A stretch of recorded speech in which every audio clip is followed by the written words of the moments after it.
Hey everyone, thanks for tuning in. If you're new here, consider subscribing. It really helps keep these stories coming. And while you're here, let me know in the comments where you're listening from. Now, sit back, relax, and let's get into the story. I did not set out to find anything. The hike was supposed to be a loop, up the old logging road along Pine Creek Gorge in Tioga County, Pennsylvania, then back down through a stretch of mixed hardwood forest that I had walked a dozen times before the world changed. Day 160, by the way I counted.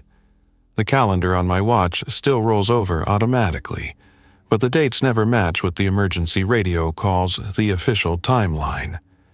I go by my own marks on the inside cover of my field notebook, the same one that used to hold trail work notes and weather observations. Each morning, I add a line. Every seventh line gets a small cross-stroke. 5 months and 10 days since I left Williamsport and decided I would not sleep in cities anymore. The logging road had surrendered to saplings and ferns. My pack rode high. The shoulder straps had been resewn twice where the webbing had frayed. I moved with the rhythm that settles in after an hour, counting steps to keep my breathing even, left knee tracking politely over my toes thanks to the taped brace that had saved me more than once. Pine Creek ran far below, a low, steady hiss over the rock ledges. A red-tailed hawk traced a circle over the gorge, patient as an hour hand. Fresh bear sign at a mud crossing. No recent footprints. Human quiet. I came to the turn where the road bends east and lifts onto a ridge the maps call Slate Run Vista. The trail was familiar enough that I almost missed what the eye would call nothing at all. A rectangle of space where the brush was just a little less wild. Knee-high moss that lay like a fine carpet over a half-buried shape that wasn't rock. No metal shine, no sharp angles, just the sense that the ground had been encouraged once into a different purpose. I put my pack down and crouched. Fingers moved a fold of damp green aside and my knuckles tapped something that rang dull and dense.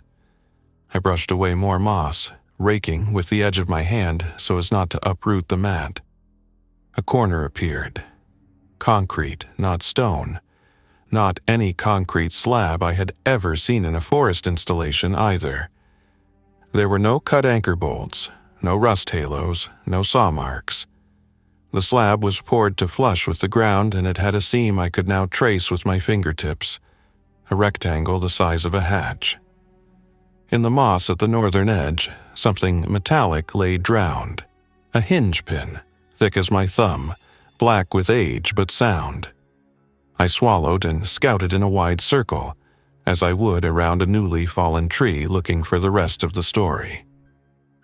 The story was a steel handwheel almost certainly made for a bulkhead door, 2 feet across with a knurled rim bolted to a square steel pad.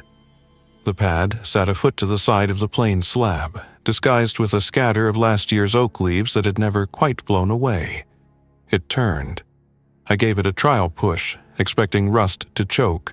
Instead, it moved with a dry groan, then smoother, then stopped with a gentle, positive click. A hatch breathes when you undo the pressure on a good seal. This one exhaled cold air that smelled like dry paper and a hint of oil. I stood very still. The woods were ordinary around me. A pileated woodpecker hammering to the south. A gray squirrel scolding because nothing in a forest can resist announcing its knowledge of you. 2 chickadees trading quiet cheer notes. No footsteps, no voices. No low, repetitive sounds that would make me back straight out and put the hatch behind me as fast as I could walk. Whoever poured a concrete hatch on a ridge a mile and a half from the road did not do it to make a root cellar. Whoever built it had planned for it never to be found. If they had built it poorly, weather would have told on them. If they had built it sloppily, the steel would have bled orange into the ground. Neither had happened. The handwheel had moved like it had been installed the week before. It meant someone had maintained it. Or someone had installed components chosen to last half a human life. I reached into my pack and pulled out the coil of cord I use when I have to descend a steep section with a pack. 12mm static line, 30 meters, with a simple stitched plate I had learned to trust on canyon trails out west long before day 0. I looped the rope through the handwheel and tied a bowline around a maple trunk 2 yards away. Then I took a careful breath and put both hands on the recessed handle built into the hatch. It was embedded steel, painted the same matte slate color as the concrete, utterly anonymous a foot down if you weren't looking for it. It lifted clean. The hinges took the weight smoothly. The underside of the hatch was steel, no trick, chamfered edges. Someone had thought about fingers. What I expected to complain was a smell of mold or dampness. What I got was filtered air with the exact dryness of a climate-controlled archive. A ladder descended into a cylinder of dim light. My headlamp found it, bright white and honest. The light came from a set of battery-powered emergency strips that had somehow held charge, or else were powered by a trickle from something that hummed with the quiet confidence of a high-quality inverter. "Hello?" I said it low and firm, the way I say it before I step into a crossing or a blind corner. You never want to sound tentative in a new space. "I'm coming down. My name is Aaron." Silence. I took a slow count to 20. Silence that was not silence at all. The hush that comes from a room that is content with its own purpose. I clipped my pack to the rope and eased it into the hole, then backed onto the ladder. The rungs were aluminum, not steel, so there was no red. They were non-slip, ribbed, and they did not flex. The ladder led down 8 meters by my count of breath. At the bottom, it entered a short landing with a tactile mat under rubber that reminded me of a shipping container's floor. I stepped off.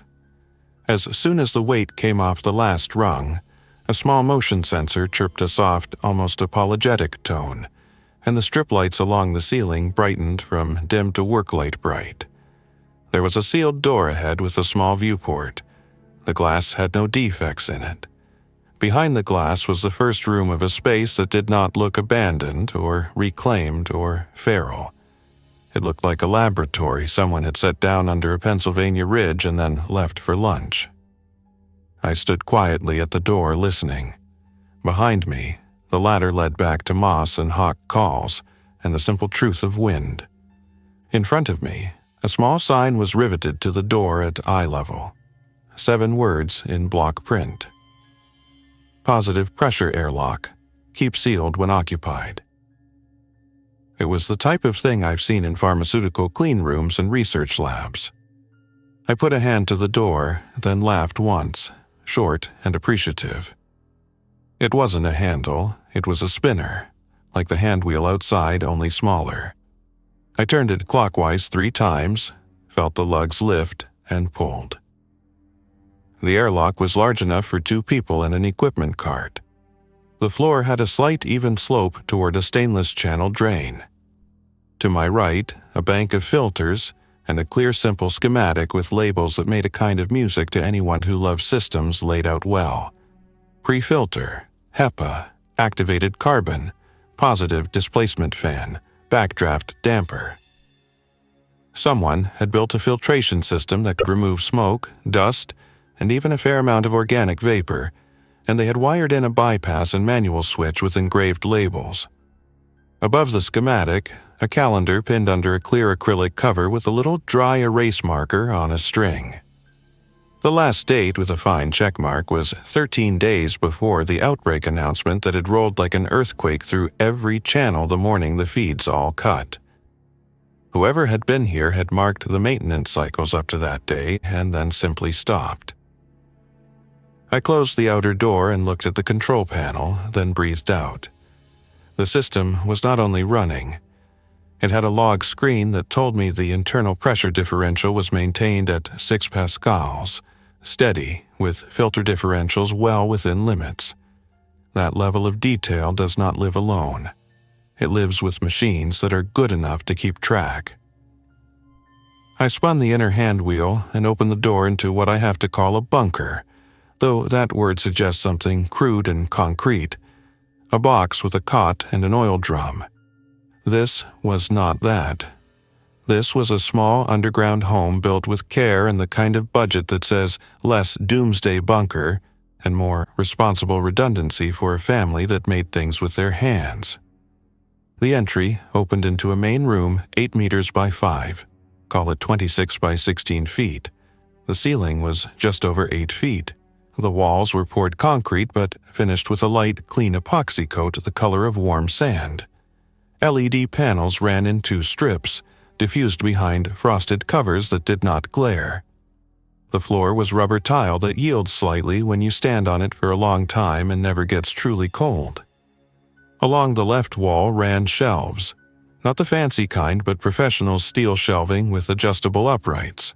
On the shelves, labeled bins and clear containers, all with the perfect common language labels anyone can understand at a glance. Rice, long grain, 10 pounds, O2 absorbers included. Beans, pinto, 5 pounds, sealed. Pasta, whole wheat, 2 pounds. Canned tomatoes, diced, 12-pack.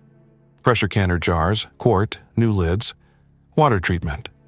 Katadyn ceramic elements, spare.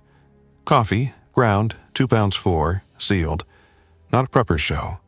None of the wild mismatch or panic buy chaos I have seen in basements since the first month. This was a curated inventory.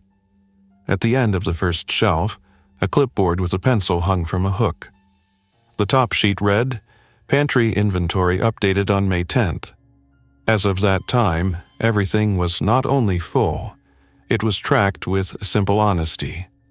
Opened 1 canned chicken, replaced with 3 fresh. Used the last of powdered milk, reordering when UPS resumed service to the shop. To the right of the entry sat 2 cots. Military surplus maybe, but the good kind with high-tension fabric and aluminum frames. They were made, crisp. The pillows had those cheap cotton covers you buy in multi-packs that never really wear out. At the foot of each cot, a plastic tote labeled with a name. M. Sarah. The lids were closed and snapped down. I did not open them then. You don't touch someone's name tote until you know if you need to. Beyond the cots, against the far wall, sat a small workbench made from butcher block on a steel frame. On it, a multimeter with its leads coiled neatly, a set of screwdrivers and a foam cutout, a zippered pouch with fluke stitched on it, a soldering iron, and a small open notebook with a pencil laid across it exactly as if the hand that used it meant to come back when the kettle boiled. The last entry on the open page was a voltage reading and a note. PV input stable at 22 volts under morning overcast. Check string 2 if persistent drop. PV. Photovoltaic. There were solar panels somewhere, not on the ridge. No one hikes by a shining array and misses it. There is a way to hide panels, if you are careful, but you lose watts in the shade. This was not necessarily a high-wattage array. It could be a small, secondary string on a south exposure below the ridge, camouflaged under camouflage netting or painted dull to kill the reflection. Or there was another source. I looked to the corner that every responsible off-grid space keeps for power. There it was, a bank of batteries in a welded rack, each one a blue metal case with the label Battleborn, LifePo 4, 100 amp hours. Above them, a Victron inverter charger that would not be out of place on a sailboat. Next to it, a pair of MPPT charge controllers with neat runs of cable and conduit and heat-shrinked ends. Each wire was labeled with a printed tag. PV string 1 east, PV string 2 south, battery positive, main, critical load panel, lighting. Above, a small black box with a fan grill, branded with the logo of a diesel generator manufacturer, Kubota GL Series, remote panel. I pressed the test button. The panel woke and showed a cheerful screen with Ready and a line for hours of runtime. 42 hours total. The fuel gauge read full. If the tank was here, it was not in the main room. Diesel has a smell you can recognize through steel and ambition. I didn't smell it. I followed the cables through the wall. There was a second door on the right wall marked mechanical. Inside, the guts of the place. A diesel generator half the size of a washing machine, in a sound enclosure with a run of exhaust in insulated pipe that vanished into the ceiling. Next to it, a pressure tank and a shallow well jet pump that fed a manifold. The manifold had valves labeled kitchen, bath, wash, X-hose. A sediment filter and a pair of carbon blocks sat on the intake. Above, a clear tube mounted to the wall with tick marks and a friendly label, cistern, gallons remaining. The tube showed a careful blue meniscus at 180 gallons. There were chalk marks in a neat hand next to the tube, dated weekly, dropping and rising as the cistern was used and then refilled. There was also a hand pump on the manifold with a lever arm so anyone could draw water mechanically if the rest went dark. Not just belts and suspenders. Belts, suspenders, and a safety pin. The air system lived in the same room. 2 more filter banks, a set of fans with vibration dampers, a makeup air shaft running vertical with a swirl cap to deflect rain and snow. There were spare filters on a shelf. They were wrapped in plastic. Each had a sticker with a date and a big check mark. On the wall, a CO2 monitor and a simple panel that read the word normal. The air smelled faintly of polymer and the ghost of a new vehicle that has lost its leather scent but kept its factory cleanness. It felt rude to breathe like I had just walked into someone's bedroom. But the most important things do not always live in the most technical rooms. They live where the hand that built them rested. On the shelf above the workbench, a small, worn leather book lay at a careful angle. You would not notice it if you were excited. You would notice it if you had learned to scan quietly and read the residue of someone else's patterns. On the spine, in faded gold letters, the name M. Curtis. The cover had the kind of creasing that comes from being opened 1,000 times over 15 years. I thought of putting my hands in my pockets and letting it be, but the note on the bench had already told me that whoever had lived here had expected to come back soon, and then had not. They would forgive me for reading if I read to take care of what they had left when they could not. The first page was dated 2 years before the outbreak and began as a simple log. The style was clean, as if the writer had practiced writing things that other people would need. June 7th, started excavation with rented mini excavator from Wellsboro Rental.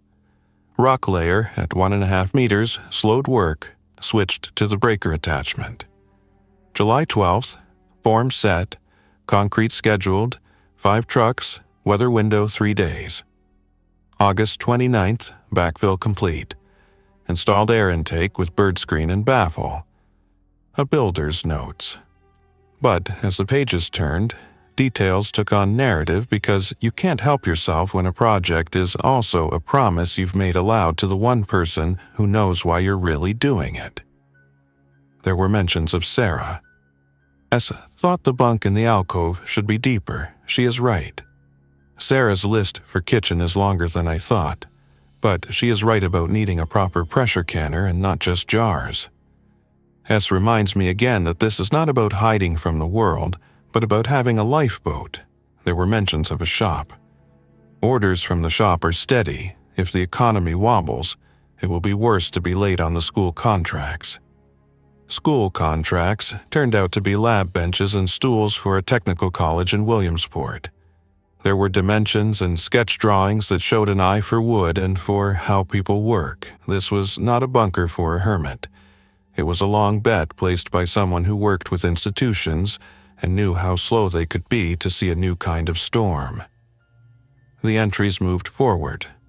2 years became 1 year. 1 year became 6 months. The tone changed. Supply chain is a mess. The marine suppliers say lead times on small diesel engines have doubled.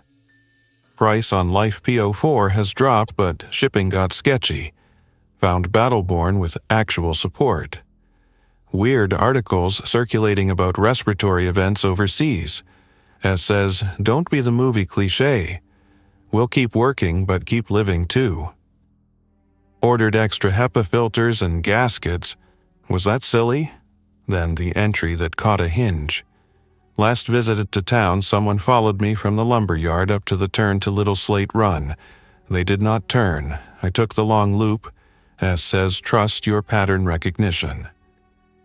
The last month before the world changed, the pages were crowded with small changes. Moved another 2 cans of diesel in the dark. The fill vent works. No smell inside. Set up the PV string too beneath the pine thicket. Tested output in cloud and patchy sun. Not ideal, but it cannot be seen from the air unless you know exactly where to look. Mounted the radio shelf. The ICOM is listening at night. Nets are busy with repeaters failing. The static on the interstate CHP frequencies is like a rough blanket. The day before the calendar in the airlock. Tested the positive pressure settings. 6 pascals holds the line. S leaned on the door and laughed. Says it's like the clean room at work. And then the last entry. We agreed to hold here for 1 week if the alerts escalate. S argues we tell the Thorpe family at least. I worry about the math. 1 week, then we decide. There is also that person. I saw them again, down slope, between the hemlocks at the second bend. Just enough of a shoulder and a hat brim to be human. Watching. Not moving like a lost hiker. Watching. The next page was blank. The next 5 were blank. The rest of the book contained earlier notes. Cabinet dimensions. A cut list for a plywood project, nothing after that last mention. Who ends a diary with the word watching and then stops? Someone who left in a hurry or someone who never wrote again. I looked around the room and tried to decide which one was more likely and decided, as with so many things now, that likelihood is a privilege that relies on data I did not have. I set the diary back where it had been and stood in the center of the main room and turned in a slow circle. There was a small galley kitchen with a 2-burner propane stove and a stainless counter with a built-in sink. Above the sink, a narrow slit window that looked into a small light well lined with painted concrete, designed to bring the idea of daylight but not visibility. There was a bathroom with a composting toilet. The kind with a sturdy agitator and an exhaust fan that keeps everything astonishingly civilized if you respect the rules. There were hooks by the door with 2 parkas hanging from them and a ball cap with a sweat stain worn into the brim. On the cap, the logo from a shop in town I knew, Curtis Sun Woodworks. Solid tables, honest joints, nothing ever wobbled. There were 4 books on a small shelf by the cots.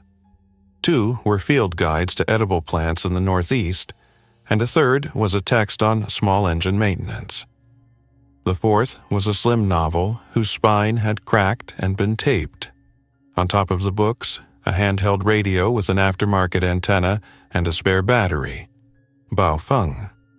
Everyone laughed at those before the world shifted. Nobody laughs at a tool that actually works when your larger systems fail.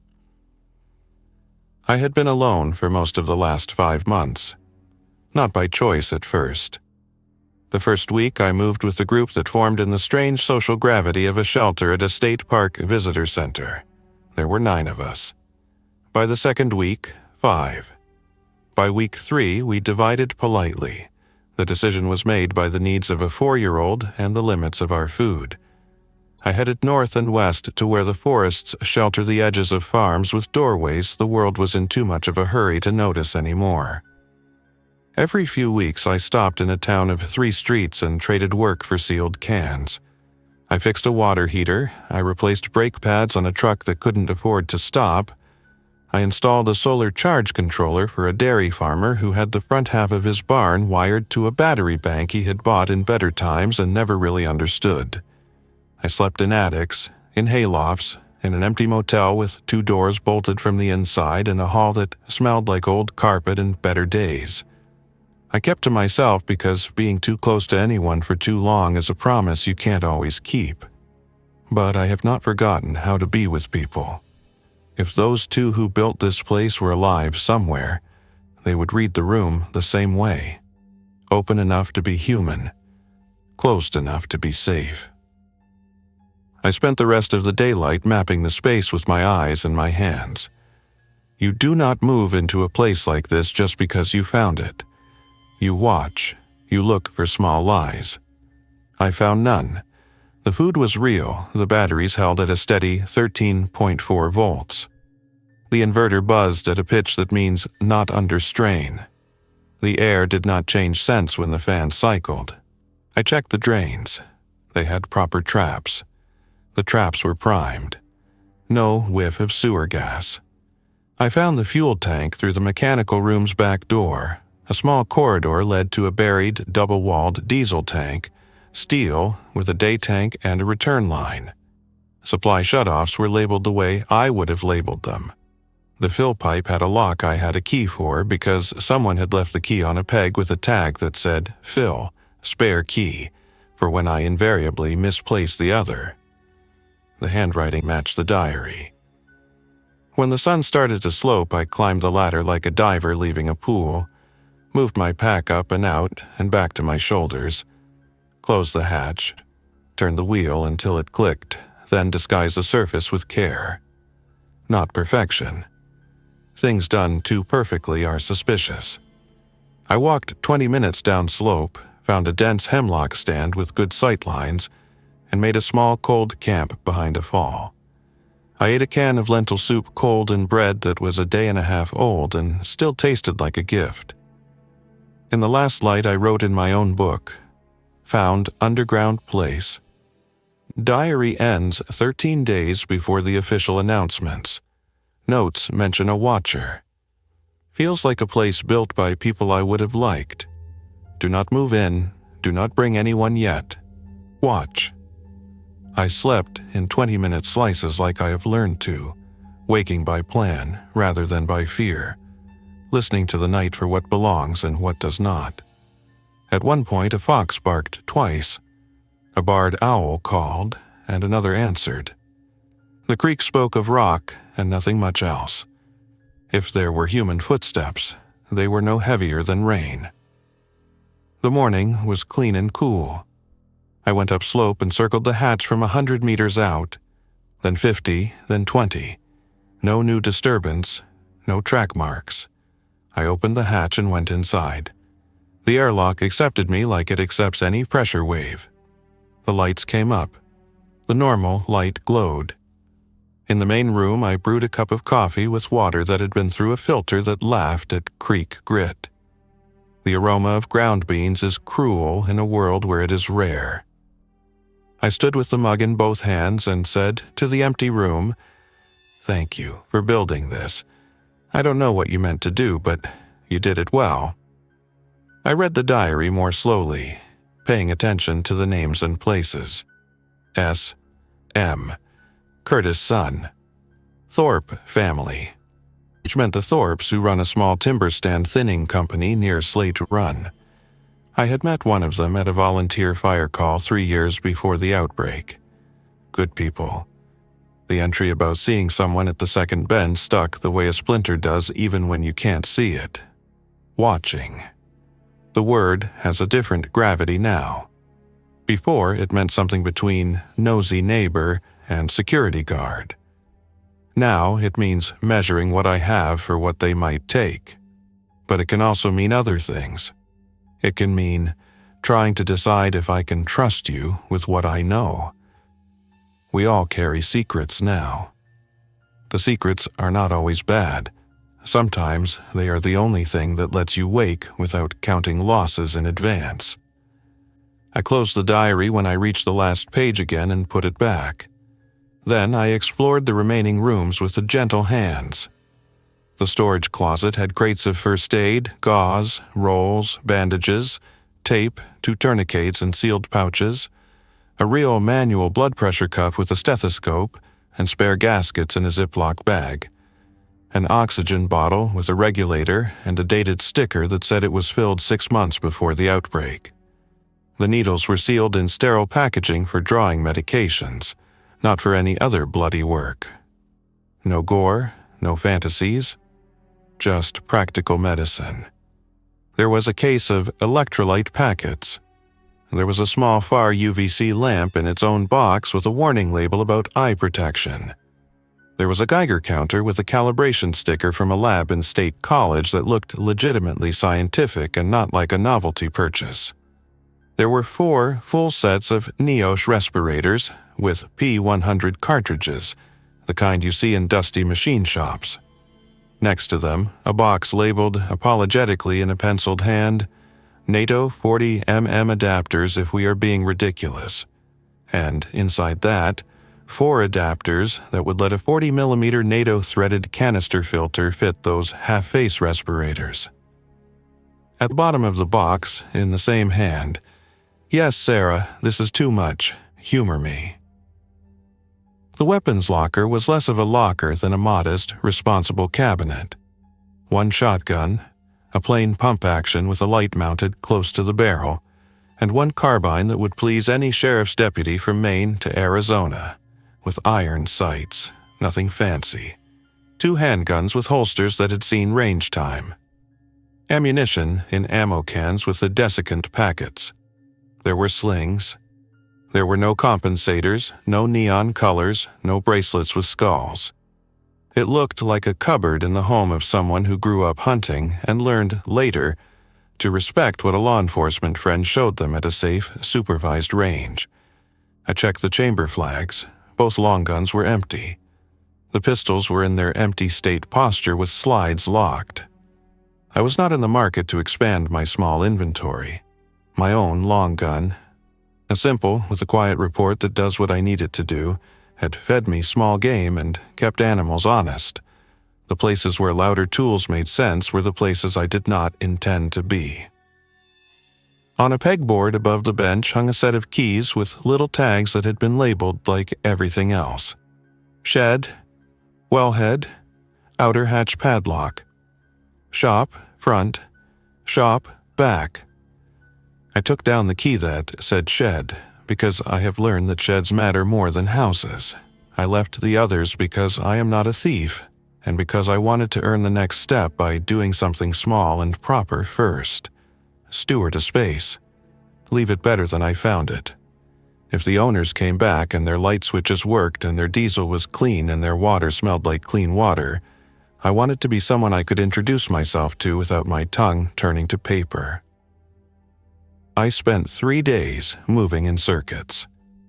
By daylight, I sat in the hemlock stand and watched the slope and took small notes.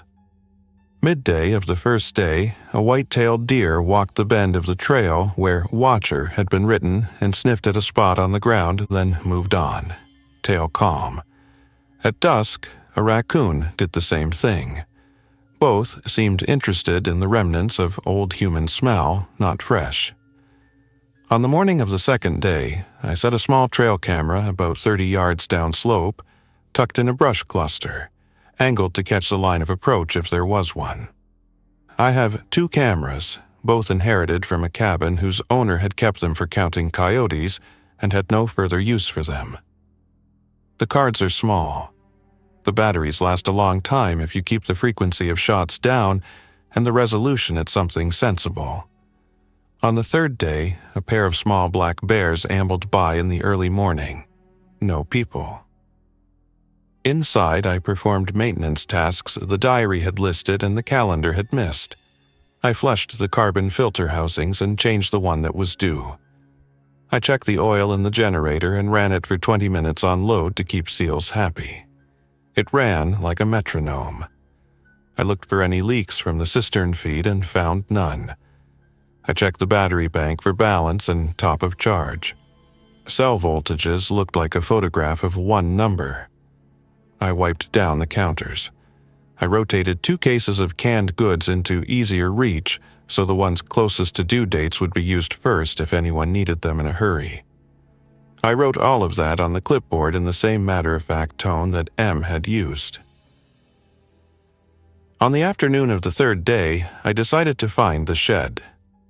There was no shed at the surface that I had seen, but the key did not lie. The hatch had a wheeled pulley overhead in the ceiling of the airlock landing with a removable plate. I slid the plate aside and saw that the shaft split. One branch was a ladder. The other looked to be a smaller service shaft with a cage lift platform, manual with chain pulls. It was the kind of simple, robust lift you find in workshop basements built by people who understand that a motor is an invitation to a future failure you won't want to diagnose on a Sunday. I locked the ladder hatch behind me with the inside handwheel, then used the lift to haul myself up through a second, narrower hatch. It opened into a structure that was indeed a shed, if you were being as modest as M's handwriting. The shed was the size of a single-car garage, with clapboard sides and a roof pitched to shed snow. It had been sited in a grove of pines where the needles soaked sound. Its single window was set high, too high to peer in. The door opened with the tagged key. Inside, a workbench with a vise, a locked cabinet for sharp tools, 2 coils of 1-inch fire hose on reels, a portable pump with an intake strainer and a standpipe that led to a capped coupling outside. Outside that door, down a gentle slope, was a concrete ring disguised under limb fall. The cap on the standpipe matched the coupling on the pump. The ring proved to be the wellhead. The grate over it was fine enough that it would keep out small animals, and the lid fitted snug to keep the well sanitary. The pump could pull from there and feed the cistern below by way of the fill line. If the power system failed, the hand pump would still move water room to room, with the pump used for periodic refills of the big tank. Redundancies braided with redundancies. It was the sort of system that keeps humans alive when a week goes bad and the next week is worse. On the 4th day, I felt the sensation I have come to recognize as an old danger moving closer again. It starts as a small boredom in the middle chest that is not boredom at all, but a lack of a piece that fits in the puzzle. I took a slow walk down to the second bend where the diary had seen a watcher. I walked it the way a stranger would, casual, not scanning so obviously that even a nervous animal would notice. 100 feet below the bend there was a blowdown where a big hemlock had gone over 10 winters ago. The trunk lay parallel to the slope, offering a seat and advantage of the trail. If I had been watching, that's where I would have sat. The moss told an old story. It had been compressed there and then risen again. I looked for cigarette butts, for twigs that were broken unnaturally, for footprints tucked under leaves. Nothing fresh. But when I stood and let my eyes blur a fraction off distance to catch changes in pattern, I saw it. A small flutter of weathered orange. I stepped carefully and found a broken piece of surveyor's tape, looped once around a low branch, torn by time and wind until only a few inches remained. On it, in felt-tip ink, the letter S, not the possessive S from the diary, just an S. Perhaps something else. Perhaps a marker for second bend. Or a name. Or the initial of someone who used to walk here and used tape to mark their way out and back. I took the small piece of tape off the branch and folded it into my pocket. World after day. 0 is full of small paper ghosts. That night, I did not sleep in the hemlock stand. I slept in the main room on one of the cots because you learn as a technician that systems do not always announce their failures during office hours. I wanted to be present if something spiked or drifted or coughed. I set the radio to scan. Most of the channels that used to be busy were empty or held only static and the occasional burst of something short and rough. Around midnight, a voice came through on a community band channel near Pine Creek Valley. It said, "Rolling north with 3. Shift change at the orchard. If anyone's on, the gate is clear." Another voice replied with a clipped, "Copy," and then static. The code was not code. It was the patter of people who have decided to keep what they have by keeping their language plain and their details off the air. I wrote the time. I wrote the words. In the morning, I made coffee again and rationed it in my head with a strictness that would have made Sarah proud if I ever met her. I went through the closet and found more notebooks. Most were blank. One contained sketches of joints for furniture and a few short phrases that looked like lines from letters never sent. We are okay. The shop is quieter but still open. We had to move the delivery date. I set them back. I told myself I would spend a week and then decide whether to leave the place exactly the way I found it or steward it for longer. On day 6, I saw the first human trace that could not be explained by the ancient ribs of this place. At noon, with the light flat and honest, I noticed the shadow of a step on the hemlock mulch that had not been there the day before. A toe had pressed near a root and left behind a bit of white scratch where bark had chipped. The weight had been careful and light. The person had moved like I move, not like people did when they still expected the world to hand them every answer. I did what you do when you are seen, and you know you are seen by a person who might not mean harm, but who has learned to make decisions like a surgeon.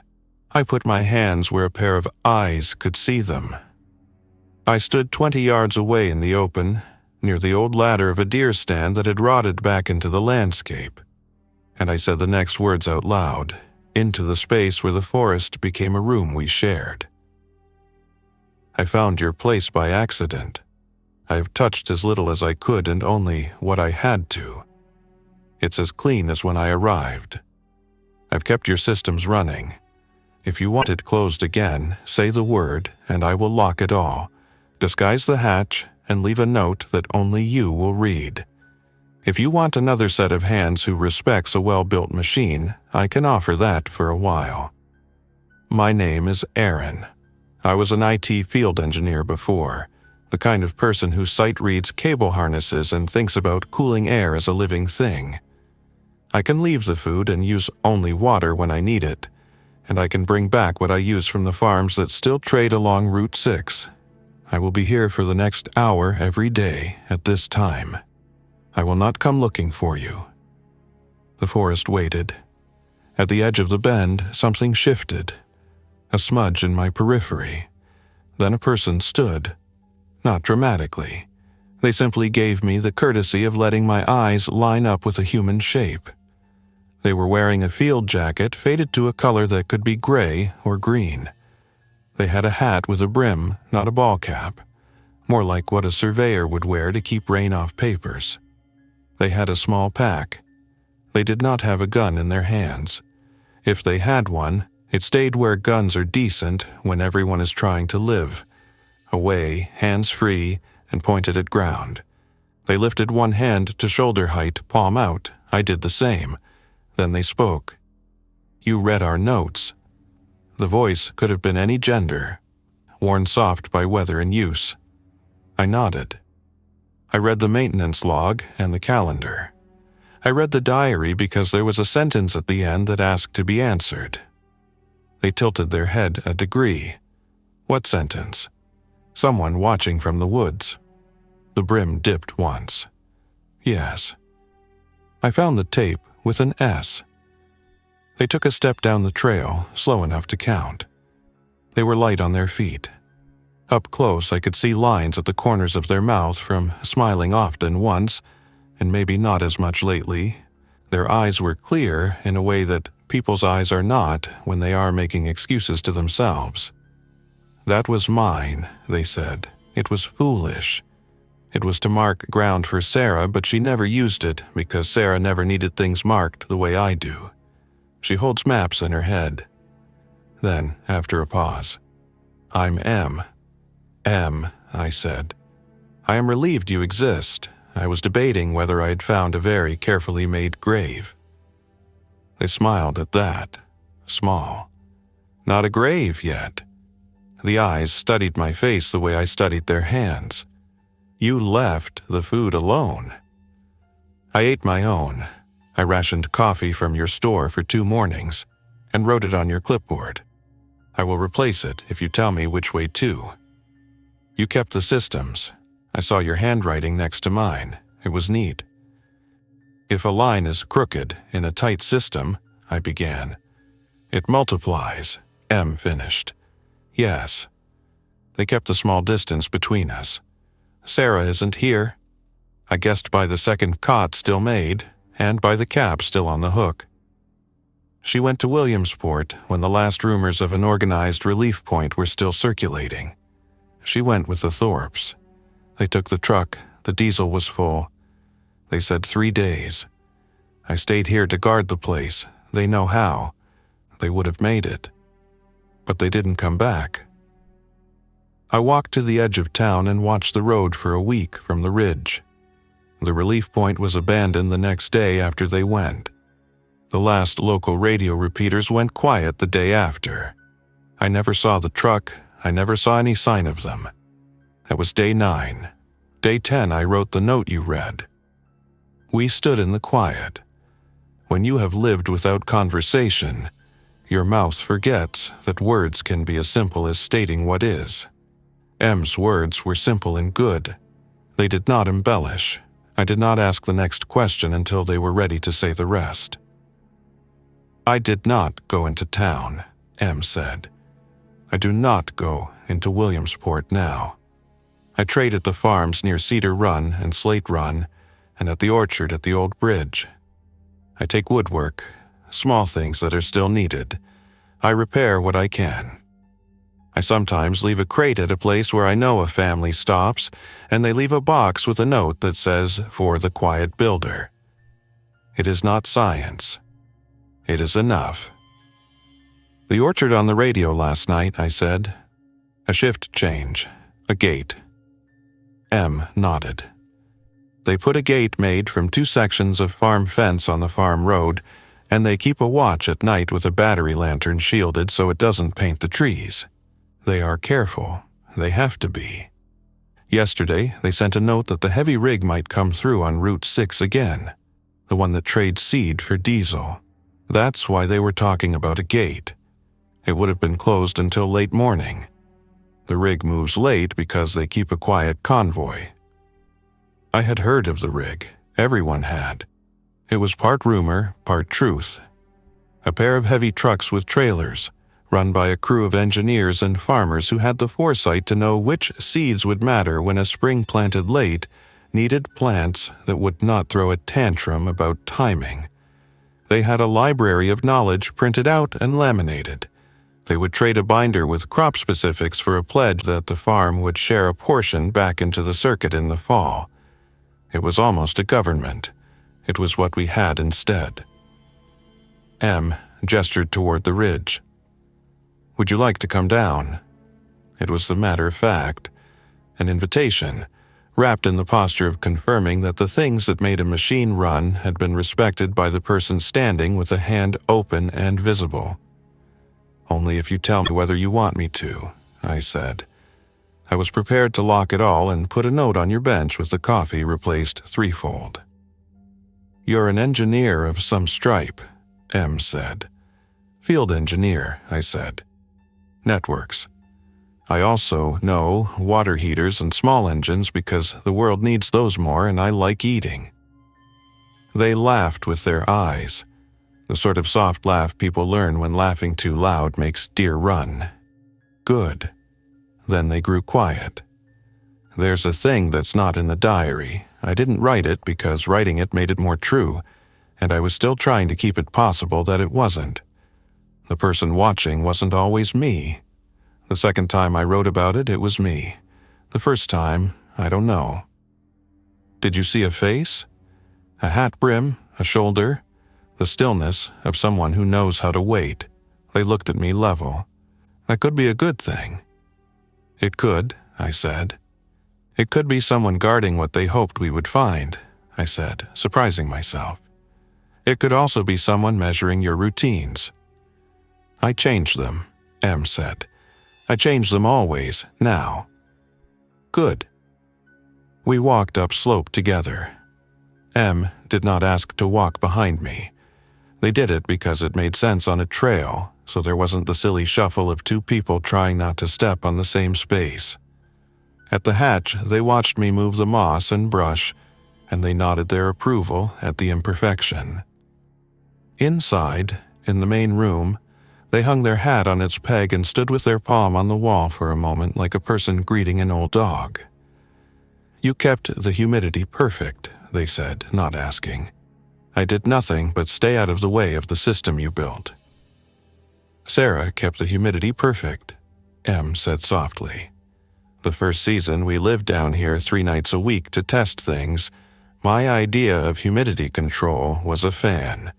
Sarah's idea was to measure and adjust the dew point through the coil, and the runtime losses through the duct. She was the scientist. I built, she tuned. Where is she now, do you think?" I asked it gently. In the way you ask a question you know is a shard you may cut your hand on, but you must pick up. "I think she went as far as the industrial park south of the river and found the place they had said on the radio. And then I think the place moved. And then I think she went with the Thorpes to look for the convoy. And then I think she turned back when she realized the convoy was mythology that day. And then I think she made a decision I would have argued with. She took a different path back so as not to lead anyone to the hatch. And then I think she got to a place where 2 paths fork, and she chose the wrong one because the sun was higher than it should have been, and her watch had died. And then I have no more good guesses. We were quiet. Em took down the kettles, filled one with water that sang like mountain rain when it hit steel, and set it on the stove. "You can stay," they said presently, as if it were an observation rather than a gift. "For a while. It helps to have hands that know how to do things without instruction. I can trade you what we eat here for work I don't have time for if I go to the orchard. You can also leave, and this stays a place where you will always be welcome as a steward. Either way, tell me your routines, and then I will tell you mine. That's what we have instead of laws." I told them my rules. I go outside with something to eat in my pocket and something to bandage a bad cut.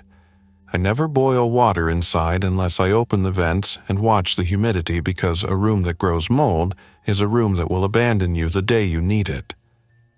I keep my shoes at the door because debris travels. I pack out more than I packed in if I've used someone else's resource. I do not say where I sleep unless the person asking has lived those rules long enough for me to see them when they're tired and hungry. Em told me their rules. They do not use the radio on transmit during the day if it can be helped. At night, they do on a schedule that changes every few days. They do not shoot if shouting or waiting will do. They do not shout if silence is the right answer. They do not do anything interesting on the same day of the week more than twice. They leave sealed glass jars with notes at the orchard gate sometimes, because writing clears the air in people's heads. Sarah had different rules, Em said. She used to write them on the whiteboard by the bench like a professor leaving assignments. The board was there. A faint ghost of writing remained where the fibers of the wiper had not been sober that day. I could just make out, rotate, rotate, rotate. If you don't, the things rotate you. Under it, in a lighter hand, don't adjust when it's working. Resist the perfect. We had coffee, and then Em led me, by route I had not yet found, through a low space to a second small room that had been more of a study than a shelter. On its desk, a topographic map of the region, laminated with a few marks in grease pencil that would not tell anyone much if they did not know what to look for. A dot near Cedar Run that could mean a friendly farm. A small X near an old iron bridge that might as well be a reminder to bring a wrench. Near Slate Run, a curve on the map was circled lightly and then scratched out. We scratched that out the day the Thorpes did not come back, Em said.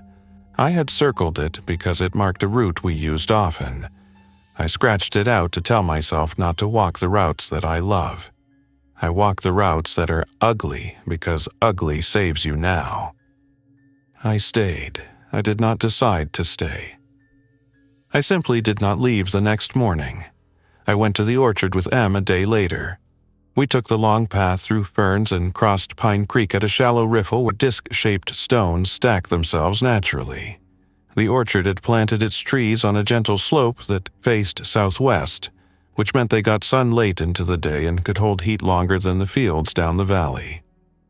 The gate was made from 2 galvanized farm panels hinged to a pair of treated posts sunk too deep to be casual.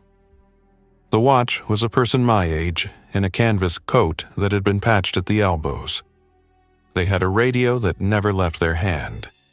The lantern was shielded with sheet metal that used to be a road sign and now was better used in this duty. They knew Em. They did not know me. They said my name and I nodded. We did not shake hands because those are the new manners. We walked among trees that had not been pruned the winter before, but not for want of care. There are only so many bodies to carry ladders now.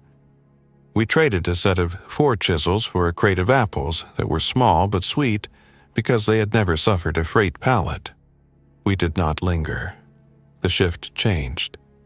A pair of people left to sleep near the row cover on a patch of greens that had made it because someone loved plants and understood shade cloth. On the way back, as we traveled the ugly route, Em told me more of Sarah. She was a process engineer at a pharmaceutical plant that had always done clean work and did more of it slowly when everyone shouted to do more quickly. She wore a lab coat with the sleeves rolled up and had the forearms of a rower. She refused to talk about her work in superlatives. She taught Em to use the right terms for filters because they shape your thinking about them. She would have loved to meet someone like you, Em told me, because you would have been 2 puzzle pieces that fit without edges cutting anything. I thought my hands would be empty forever for that. I never put it that clearly. Then the world broke, and it became so clearly possible to be entirely alone that sometimes I will admit I wished I could go back and have the old loneliness for a day, because at least in the old loneliness you could trust the rules. We settled into an arrangement that feels, in retrospect, inevitable. I handled the things that made batteries last longer and diesel stay clean. I put tape over the screw heads I had tightened as a reminder to myself not to pick at things. I kept a small log of things changed and things held. Em did the trading. They brought back news coded not in whispers, but in small facts you could build decisions on. The southeast fields near the old church had early blight, and the farmer there had decided to plant beans next year instead of tomatoes. The dairy that had kept 1/2 of its herd by letting them range into the forest had lost 2 calves, but gained a kind of wild resilience in the animals that remained. They did not fence the same way anymore. A man with a ham license had put up a new half-wave antenna improvised from fence wire and a fishing rod, and suddenly the distance between Cootersport and Mansfield felt short again for a few hours every evening. The rig had indeed come through and traded seed for diesel, and had stayed a night near Morris in a farmer's cement-floored machine shed where the doors were heavy and the air on the floor was cold. The watcher we had not yet named did not return for another 2 weeks. In that time, rain pounded the ridge for 3 days straight. The cistern rose to 220 gallons, and Em and I both smiled at the way the meniscus lifted through the sight tube. We took turns walking the perimeter when the weather stopped. We both found the same thing on the same day from different directions, a footprint that had been carefully stepped on twice to disguise its pattern. But the toe box shape had a small notch the second time that was not exactly where it had been the first, which meant the same shoes had been worn for a long time, which meant a person short on replacements, which meant caution more than malice. I left the watcher a note. Em argued at first, but Sarah had written one of her whiteboard rules for things like this. When in doubt, give simple information. Not an essay, not a speech, a real thing with a verb in it. We cut a small square of thick paper from the back of an old furniture plan set and wrote, We do not take more than we bring. If you need water, there is a hook by the wellhead that will accept your bucket. Draw 20 yards back and wait. We will fill it when we are able. If you are hungry, we will trade something durable for something edible. If you are something else, the woods will know, and they will not be friendly." It was not poetry. It was not a trap. It was a clear sentence with a verb. 3 mornings later, the hook had a bucket on it. It was an old gallon paint can with the label burned off and the handle replaced with paracord. There was a small loop of orange tape tied to the cord like a flag. I filled it and stepped back. Nobody stepped forward. 40 minutes later, the bucket was gone. That night we found 2 split oak billets at the edge of the clearing, perfect length for the small stove, aged, not green. Trade, not theft. We did not learn the watcher's name for another week. The introduction was made for us by a piece of the world that had not decided to be gentle. On a windy afternoon with clouds that moved like a flock of impatient geese, Em and I were checking the intake louvers on the air shaft for a bracket that had loosened.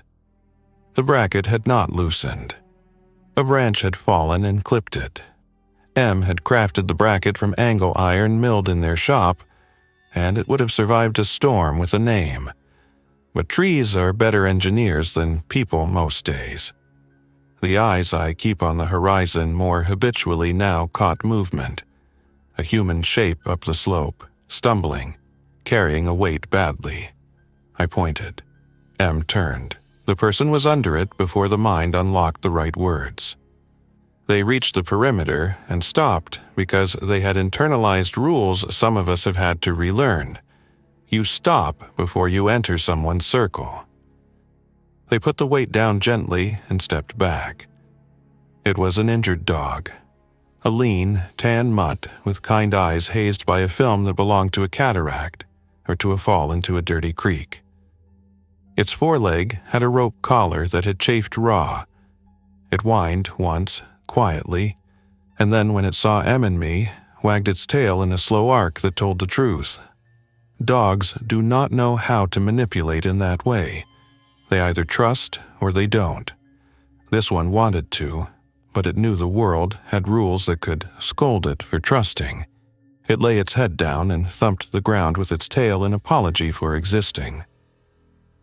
The person who had carried it, our watcher, pulled their hat brim down and then up, as if they were trying to tell us they were not what a person might fear. They had the kind of beard that grows on a face that has not looked in a mirror with electricity for a while. They wore a jacket whose elbows were not patched elegantly like the watches at the orchard gate, but with duct tape. They stood with their feet in a line like a person who used to do something where balance matters. "We have a vet 2 ridges over," Em said to them softly, "because it is easier to begin with a solution than with a question. We can send word if we can get the radio to behave, but that will be tomorrow. I can help clean it now." The person nodded. Their voice was smoke from a small fire. "I don't want to bring trouble to you," they said. "I've been watching because I wanted to make sure you were not the kind to shoot first. I do not like getting shot.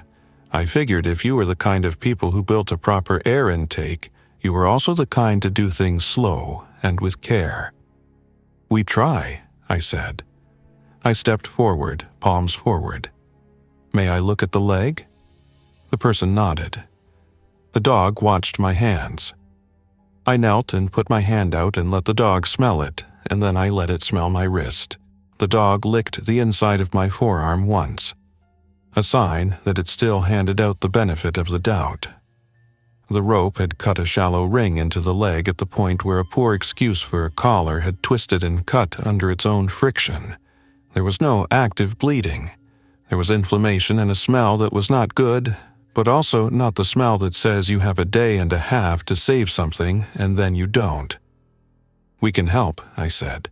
"If we can keep it from licking too much, we can clean and bandage and it will rest. If a vet has hands free tomorrow, Em can ask. If not, we watch, we clean, We keep flies off it, and we give food and water." The person looked at the hatch location and then not at it because they were polite. "I don't want in," they said. "I wanted your help, not your pantry." "You can want both and still be a decent human," M said. "I want to be decent," the person said. "But I am tired, and sometimes decency in me is only because someone else was kind once." "Kindness is a fuel," M said. "If you have consumed yours, we can put some in the tank." The person's eyes held in them something like embarrassment turned into gratitude by time.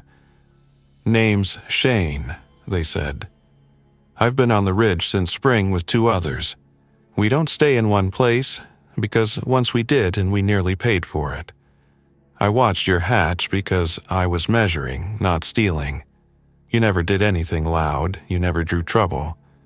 You helped a kid down in the valley with a bicycle tire that flatted because you had a patch kit. The kid told his grandmother, and she told the orchard that the quiet ones up the ridge were good. I figured eventually I'd either make myself known or I'd keep your secret just the same. Then I found Scout." Shane's hand landed gently on the dog's head. "Her name is my guess.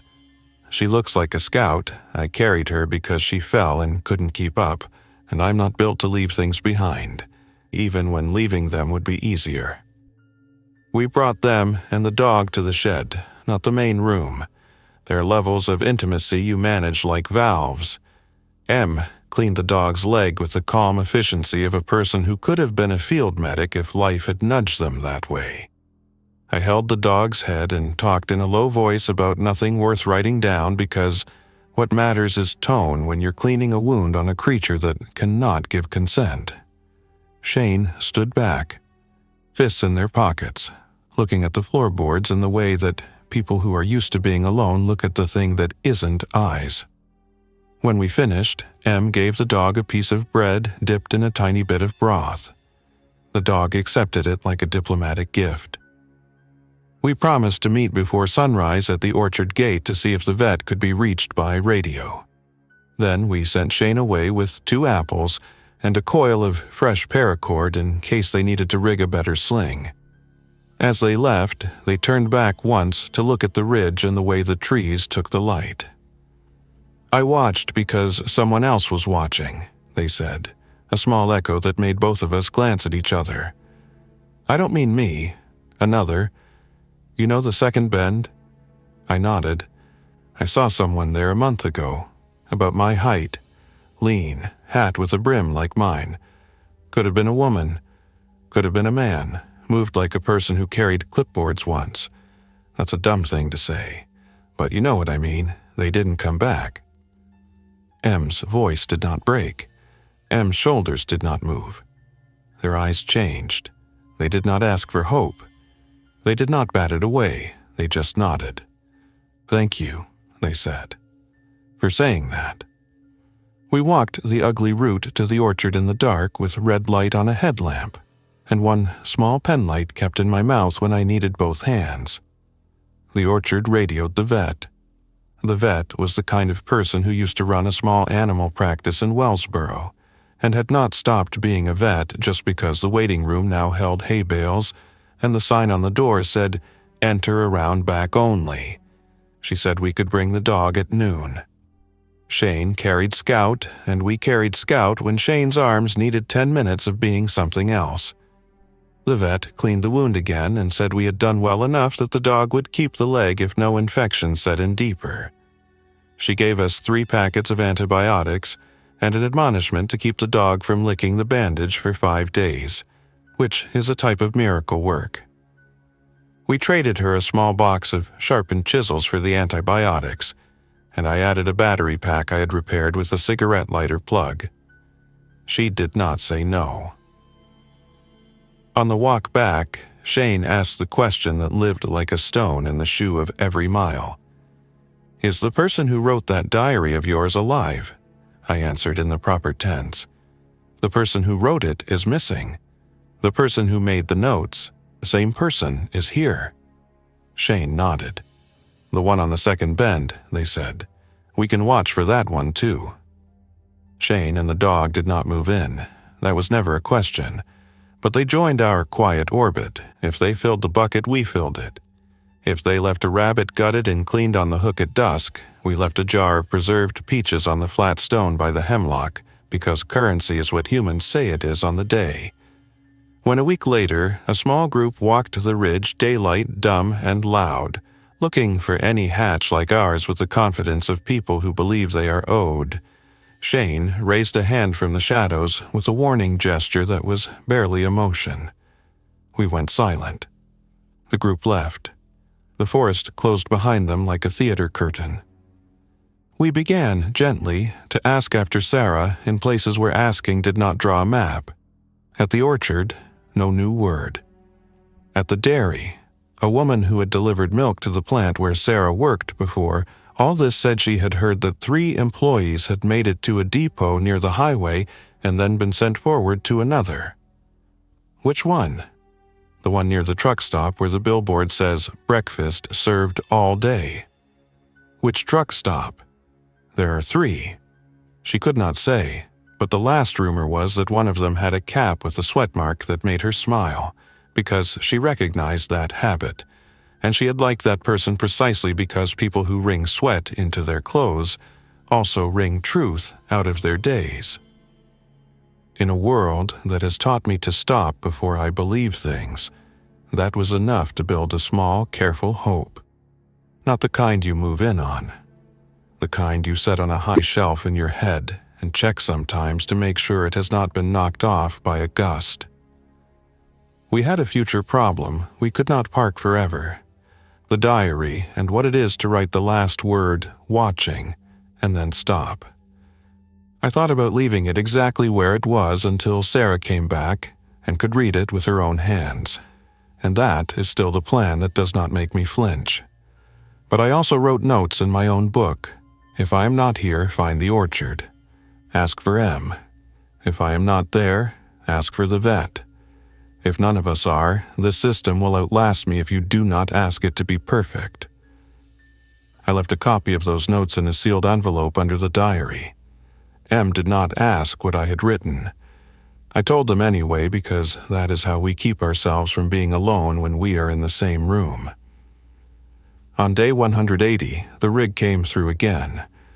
They parked in the machine shed south of Morris and held court like a traveling library. I went with them and helped inventory hose fittings and small electrical adapters, which don't grow on trees in a world this messy. The rig had a woman with a coil of rope around her shoulder, and a man with a clipboard who kept the day moving with the grace of someone who has watched too many systems fail and refuses to let a good one do it too. The woman with the rope was checking the lashings on a pallet when she glanced at me, then at M, then at the belt M wore. M's belt has a habit of sitting high on the left because Sarah's hands had made a small adjustment to it once with a hole punch, and it changed the way the belt falls. She said, like a person checking a fact she already believed, "Do you know Sarah Curtis?" M's hand made a small, involuntary motion and then closed on the rim of the pallet with a quietness that would not make a noise later in their joints. "Yes," they said. "She lives here. Did. Does." "She came through 2 months ago," the woman with the rope said. "We were in Towanda that day, which was a day we should not have been in Towanda because the weather was wrong and the bridge was less cooperative than it had been the week before. She traded us a small, precise set of notes about maintaining positive pressure in a small room without a preheater for a bag of seed that saved 3 farms a lot of worries and my way of thinking about air. We convinced her to come with us as far as the bridge. She said she had to go back because she had left a thing unfinished. The way she said thing told me it was a person. She wore a cap that looked like it had sat on a peg next to another cap for too long. She had the hands of a person who is careful with everything that matters and impatient with everything that does not. M closed their eyes and then opened them. "Thank you," M said simply. "I will not ask you for more. That much is more than we had this morning." The rig left. We walked back the ugly way even though we wanted to run. We did not run because running puts ideas into the air that you cannot call back. We passed the second bend and did not see anyone watching. That night, I stepped into the airlock and put my head against the door, not naming anyone when I spoke. "You did not go everywhere," I said to the person who had written the diary. "You took your notes and you kept the air right in other rooms. You did not fail this one. You paused it while you went to keep people from failing theirs. If you want to come back, the lights are on and the filters are clean and the diesel is still clean." M heard me. They did not say anything. They put the kettle on. They wrote on the whiteboard in their hand now. "Resist the perfect, accept the good, build the next day." I do not know if this is the day we find Sarah in the orchard with mud on her boots and a hat brim with a new sweat line. I do not know if the person watching, who was not us, will return to say anything but the small kindness of leaving split oak billets. I know the hatch exists and is not a grave. I know a diary ended 2 weeks before the official announcements because the people who needed to write in it left to do something more important than words, and the words will wait. I know now that the rules we live by can be written and erased and written again and still mean something even when nothing else agrees. On day 181, I repaired a bracket that had not failed yet because time makes fools of brackets when nobody is looking.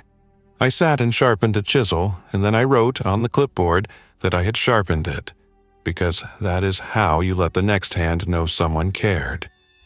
I checked the cistern and the battery bank, then walked the second bend and left a note. "We are still here. If you are what you seem to be, careful and not cruel, you can have a cup of coffee at noon if you stand and let us see your hat brim first. If you are something else, please keep walking. This place behaves best when it is treated as a machine that belongs to everyone who treats machines with respect." At noon, a hat brim showed itself at the bend. It was not M's. It was not Shane's. It took one step into visibility and removed the hat. The person beneath it had hair cut short with a pocket knife and the posture of a person who has slept on floors and counted their breaths.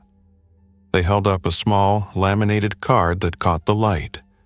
In black print, the words, "Curtis Sun Woodworks, Process Engineer, Sarah Curtis." They did not step forward. They stood and waited to be invited into their own place. M's hands shook once, and then were steady. They walked to the edge and set the coffee on the flat stone at the limit where courtesy becomes self-defense. "You are late," M said, with a smile that was not a chastisement but a relief that made the room warmer all at once. "The filters are still good. The battery bank is balanced. Your notes saved an orchard." Sarah smiled back, soft and tired, and the kind of smile that repairs things we do not have words for. "I had to watch," she said. "There were others watching. I needed to see if the person here could fix what I would have fixed. I needed to be sure it would not turn into a place I did not recognize because the wrong kind of perfect got into it." She took the coffee, put it to her lips, and closed her eyes a moment the way one does when the thing you have missed most is suddenly so ordinary that you recognize yourself again. We did not hug. We did not say too many words. We opened the hatch and we let the airlock do what airlocks do. We set Sarah's bag on the bench and then we looked at the whiteboard and the small ghosts of old writing and the new writing M had put there. We laughed at "Resist the Perfect" because there, in the corner, a small spider had found its way indoors and started a web that would fail because the pressure was wrong, and because we are not the kind of people who share rooms with webs when we can help it. We moved the spider to the shed, because even spiders are more decent than some of the things that walk on 2 legs now. We traded stories, but not all at once. That is how you break something you mean to keep working. Sarah told us enough. The relief point had been real, and then not. The convoy had been real, and then elsewhere the bridge had been less cooperative than the woman with the rope had predicted. And once there was a flood that made everything choose sides. She had worked in 3 rooms that were not this one and kept people breathing in all of them by persuading them that opening windows is not a plan. Making the air move where you want it to is. She had come back because the work had changed shape and required tools she had made with M's hands a year earlier. The diary had ended because a diary is not where you spend the last hour of your day when your day would not let you. Day 182, the orchard started prying open the future in small ways again. They asked M to fix a press. M asked me to make the motor housing behave in the rain. Sarah told the vet that there are ways to sterilize instruments with steam that do not require what she did not have, because she had held that knowledge like a lantern for years. Shane showed up with Scout, now fully invested in the idea of humans again, and said, "I hope you still make coffee for 1 more." We said we make coffee for 2 more now, and there's always a mug for the person who leaves split oak billets. Day 183. We numbered labels on jars and rotated what should be rotated. Day 184. A child from the valley whose bicycle patch I had made 3 weeks before left a drawing of the ridge with a little square drawn on it that no one would understand if they had not been us. The little square had a flag that said, in uncertain letters, "Safe." We put the drawing on the inside of the mechanical room door where only we would see it. The world that is left has few flags that say anything worth hearing. That one did. Day 185. I opened the diary and added a new entry on the page after the last one. I used the same pencil that had been on the bench when I found the place. I wrote, "We are here. We are 3 now, and sometimes 4. The person at the second bend was a person we wanted to meet. We have a dog, named by someone else who kept it anyway. The orchard has gates. The rig came through. The fans function. The lights hum. The diesel shines bright through the sight glass like something honest. If you are reading this, and we are out getting the next day, close the hatch. Turn the wheel. Trust that we know what we are doing, even when it looks like we are improvising, because we are, and that is still okay. I am not a poet. I do not need to be. The line that matters is the one that feeds the right voltages to the right place and does not backfeed a surprise into a breaker. The sentence that matters is the one that keeps you breathing when you don't want to think about it. The promise that matters is the one you can build into a room so that when a person opens a hatch that has slept under moss for a year and a half, they feel a breeze that says, "We were thinking of you before you knew you needed it." Day 186. We changed the filters together, all 3 of us, in a quiet so ordinary that I almost forgot to mark the day in my notebook. I marked it anyway, and drew a small cross-stroke to mark the 7th line. M put a chalk mark next to the cistern tube, and Sarah adjusted the set point on the pressure differential sensor by 1 notch, because she could feel the room breathe and know its lungs. I brewed coffee. Scout thumped a tail on rubber tile. Outside, the hawk over the gorge traced its circles like it always had, unaware that anything ever changed, or maybe entirely aware and deciding to circle anyway.